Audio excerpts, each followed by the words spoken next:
ఆంధ్రప్రదేశ్ మాజీ ముఖ్యమంత్రి వైఎస్ జగన్ అయితే గనక మరొక కీలక వ్యాఖ్యలు అయితే చేశారు మరోసారి. ముఖ్యంగా చూస్తే బ్రిటిష్ వారి తర్వాత మళ్ళీ ఆ వర్క్ చేసింది నేనే అని అయితే జగనే స్వయంగా చెప్పడం జరిగింది. సో దీని మీద అయితే నాలెడ్జ్ లేదు. ఆయన స్వయంగా చెప్పడం వల్ల తెలుసుకుందాము.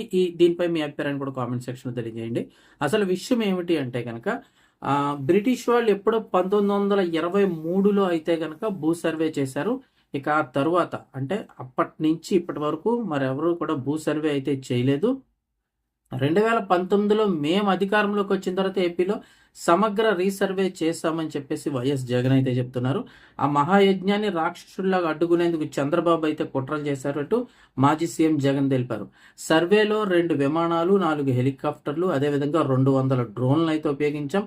40,000 మంది విఆర్ఓలు, సర్వేయర్లు, డిజిటల్ అసిస్టెంట్కు 70 సార్లు సెక్షన్ ఇప్పించాం. కోట్ల సర్వే రాళ్లను ఉచితంగా గ్రామాలకు సరఫరా చేశామని అయితే ఆయన అన్నారు.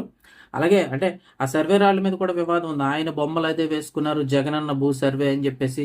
ఇప్పుడు ఆ రాళ్ల మీద పేర్లు కూడా తీసివేస్తున్నారని కూడా ఆయన అయితే బాధపడిన సందర్భం అయితే ఉంది. ఇక 2024 ఎన్నికల నాటికి 6,800 గ్రామాల్లో సర్వే చేసి తప్పులు లేకుండా క్యూఆర్ కోడ్తో పాస్బుక్స్ అయితే కనుక 30 లక్షల మంది రైతులకు ఇచ్చామని వివరించారు. గురువారం నాడు జగన్ తన క్యాంపు కార్యాలయం విలేకరులతో మాట్లాడారు. 2016-17లో చంద్రబాబు హయాంలో నిషేధిత జాబితాలకు ఎక్కించిన భూములను సైతం ఆ నిషేధిత జాబితాలోంచి తొలగించి యజమానికి హక్కులు కల్పించింది కూడా నేనే అంటూ జగన్ అయితే చెప్పారు.